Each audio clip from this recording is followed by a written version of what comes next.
having worked with you for the past year, is you have a real gift for helping people to embrace vulnerability, to dare to show up as their true self, and to invite others to do the same.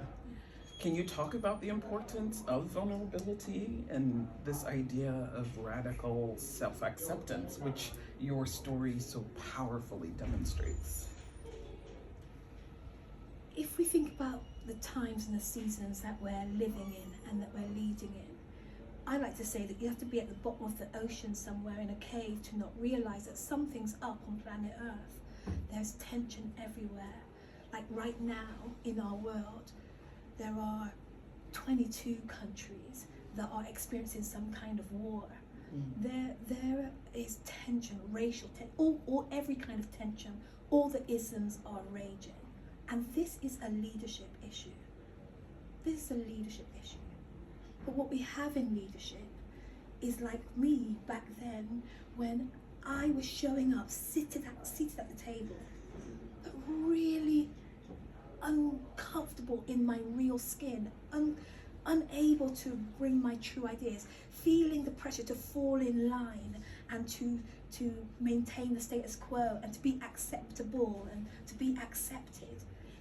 And so even though I was a rich carrier of insight, rich carrier of new ideas, new insights about what was wrong and what needed to change and what could be better and how it could be better, but really struggling to go against the grain to bring those insights to the table that I was seated at.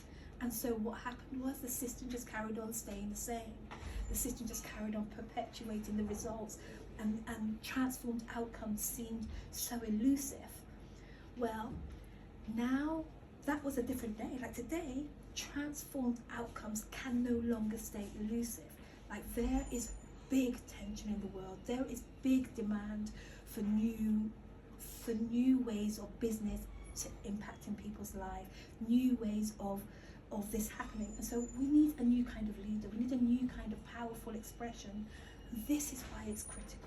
This is why we have to do the work to take away those things that hold our voices down, that suppress us, that depress our ideas and insights, that stop us from walking courageously in leadership and calling things out and speaking up and challenging things. To challenge is challenging, and my work is all about support, calling women into a place of preparation where we can begin to prepare to call things out, prepare to speak our truth, prepare to bring new ideas, to go against the grain, to challenge the status quo.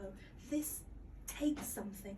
There's a cost attached to this. It's a personal challenge, and that